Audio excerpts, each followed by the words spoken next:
Welcome back to the program. We've got a great show for you tonight. Joining us is Dante De Gori from Clearview Retirement Solutions and Sam Henderson from Henderson Maxwell. So if you've got any questions about superannuation and retirement, tonight's the night. Give us a call, 1300 30 34 35, or you can email us at yourcall@skynews.com.au. Alison from Queensland, welcome to the program. What's your question this evening? Hi, I've got two questions. One is, I thought that there was a cut-off age as to when you're sort of going to get the government pension, so I'm sure that's going to affect how much you've got to save for your super. And also another question is that I've got a block of land that I believe is going to grow quite a lot, but it's just in our personal name, my husband and I. It's only a block of land, so it's got no income coming off it.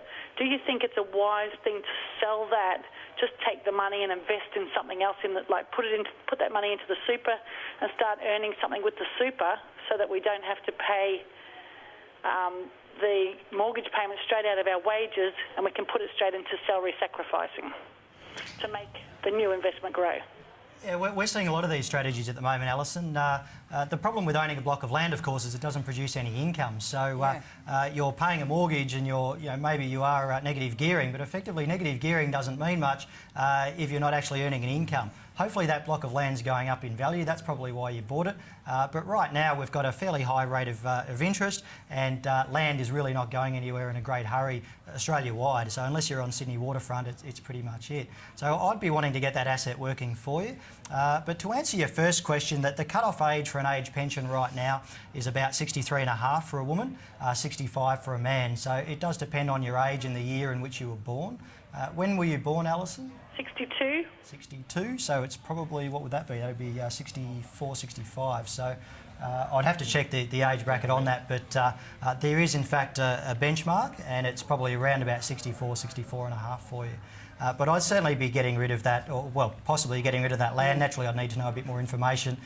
If you do sell it, of course, it does stimulate capital gains tax, so that's a serious consideration in moving to the super environment.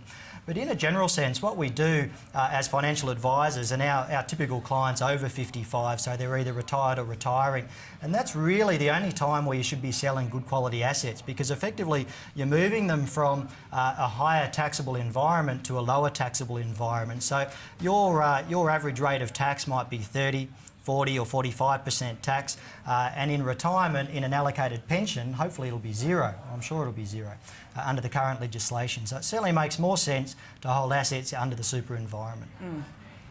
Yeah, certainly a valid point there about holding on to a piece of land that's not generating any income. And I'll reiterate what Sam said there. I don't know where that piece of land is and how much capital growth it's seen, but I would certainly be talking to a financial advisor about perhaps trying to either build on it and generate an income or offload it. Is there anything that you wanted to add? I suppose looking at the timing of when you want to sell it, if you are going to go down the road of selling it, Alison, you probably want to, I'm not sure how old you are, but if depending on your age and also depending on the circumstances of yourself or your husband, you may be able to look at potentially